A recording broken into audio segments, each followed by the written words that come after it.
For the last year, I have been growing and foraging 100% of my food. No grocery stores, no restaurants, not even a drink at a bar.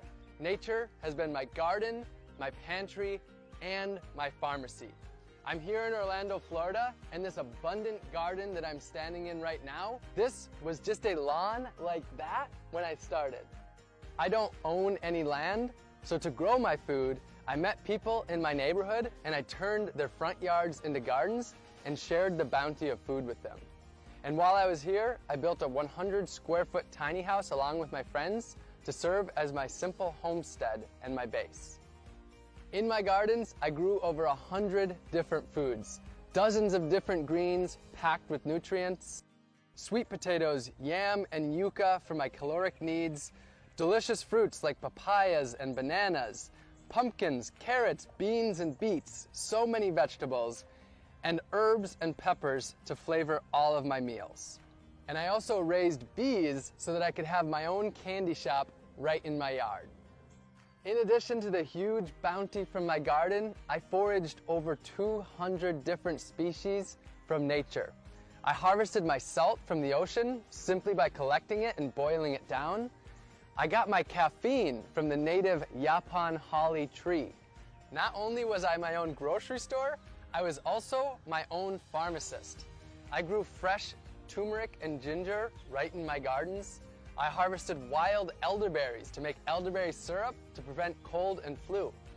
I harvested reishi mushrooms and different medicinal teas, and also grew moringa, also known as the vitamin tree.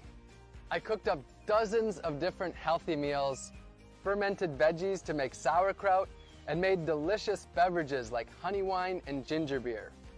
I whipped up delicious desserts and ate the healthiest of my entire life. And I even grew my own toilet paper. This project wasn't just about growing and foraging all of my own food though.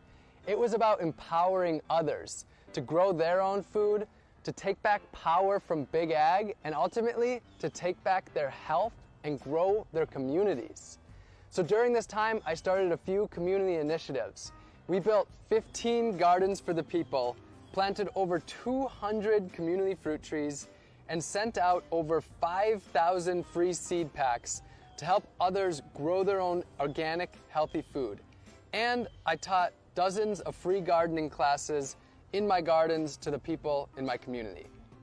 I've been exploring food for close to a decade, and I believe that our globalized, industrialized food system is broken.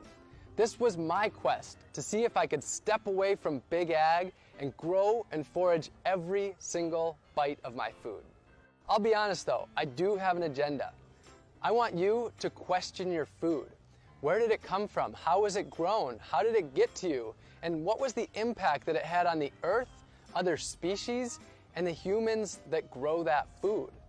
And if you don't like the answers that you find, I want to empower you to change them.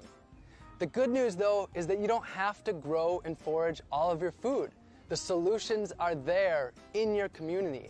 You can grow a little bit of your own food, maybe an herb garden on your windowsill, or some pots of tomatoes and basil on your balcony, or a raised bed in your front yard. And if you don't have any space at all, you can join a community garden. You can source your food locally and purchase from local farmers and gardeners. The farmers market is a great place to start. You can buy whole foods and cook more, rather than packaged processed foods that leave trash behind. And you can work with your community to make healthy foods for people in need. Grow a garden for your elderly neighbor, or start a grassroots organization to harvest the fruit trees in your community to distribute it to others. And this doesn't need to be a lonely journey. For most of us, food is at the center of our lives, and we can do this together in our communities. My year is over, but my journey of food has just begun.